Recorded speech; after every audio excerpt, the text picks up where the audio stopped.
Hello, and in today's video I'm going to be giving you some tips to improve your reading. So this will be especially useful for those people who are taking some form of English exam. So, how can you improve your reading? Well, as you can see here, one of the best and probably the best way of improving your reading is, yes, that's right, to read. It's fairly straightforward here. So you must spend time reading. However, there are some tricks to this, okay? First of all, make sure the book or magazine interests you. That's easy enough. If you're interested in football, you can read a football magazine. If you're interested in fantasy, you can read a fantasy book. But here's the trick. Make sure it's at the right level. Because as I'm sure maybe some of you have maybe experienced this, if you're trying to read something that is above your level, it is extremely frustrating. Not only that, it is very disheartening, and it will really, put you off trying to read. What do I mean by this? If you try and read a book that is too hard for you, it will have maybe complicated grammar, or especially words and vocabulary that you don't understand. So you're going to read something and you're going to spend all the time, looking up in dictionaries, and it becomes more of a chore than anything. It's not enjoyable. So I think you really have to make sure that what you're reading is at the right level. Your teacher will be able to help you with this, of course, and recommend books that will be suitable for you. As you've seen here, I've popped up the Harry Potter books. They're generally, a very good starting point.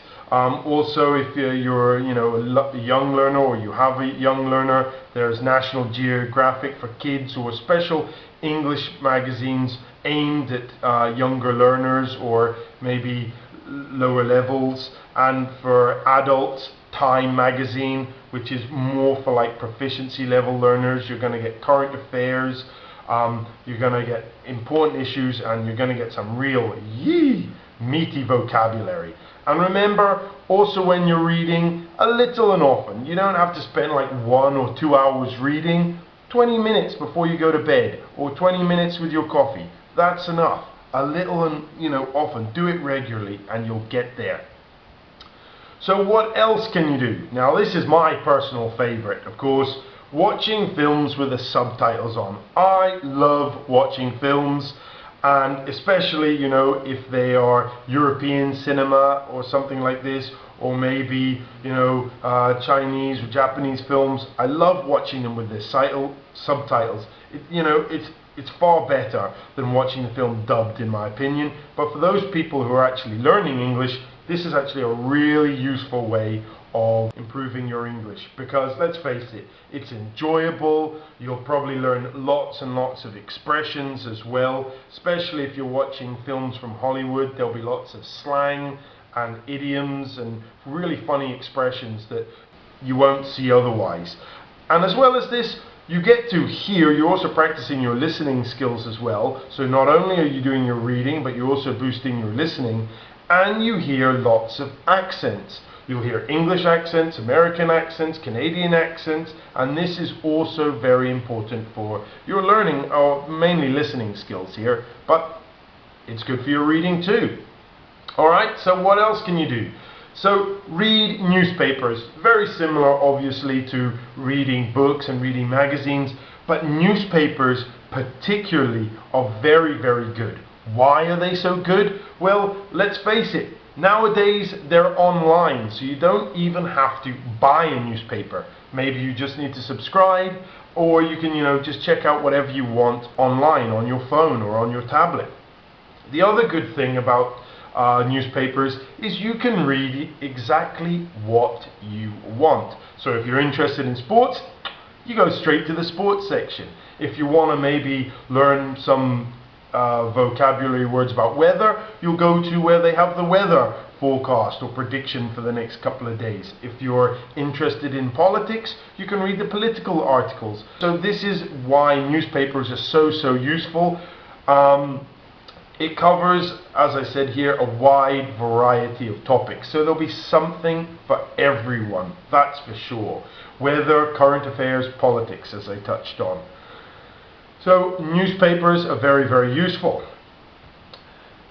The other thing, of course, nowadays is, that's right, take advantage of the social media. Whether you're using Twitter, Facebook, Instagram, any of these kinds of things will have lots of reading on them. Whether it's going to be comments on your wall on Facebook or amusing posts. Sometimes people have videos and they have the subtitles. Instagram is full of lots of little quotes. And generally there's lots of things to do on the social media. If you do like using the social media, we are now on all of the social media. We're on Instagram, you can follow us on Twitter, we're on Facebook, you'll find us there on Facebook as well, and we're always uploading lots of exam hints and tons of stuff to keep you busy. But generally use the social media. They're so useful now. It's very easy, it's quick, it's fast, and it boosts your reading skills for sure. So the other thing that you can do nowadays, in the back of your exam test books for the listenings, there will be transcripts or tape scripts, which give you, a word for word what people say. The other thing they may have is explanations of the reading answers, and it's really useful to actually read through these transcripts, because obviously these dialogues have been specially designed to use vocabulary and expressions to test your skills, and by reading them you can pick them out and learn them. So this is really useful, and a lot of students just ignore these transcripts and tape scripts at the back of their book. Also, when you're doing this, of course, if you're reading about the listening, hopefully you've done the listening, and this will also help you understand your mistakes or maybe why you went wrong. So again, it's a kind of 2-for-1. You're boosting your listening and you're boosting your reading, as well as boosting your vocabulary, of course. It's all good.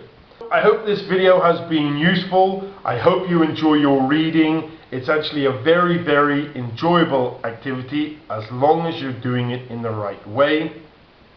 As you can see here, this is one of our tweets that we do for lots of exam tips. So if you're not following us on Twitter, why not do so? Thank you very much for watching. Bye for now.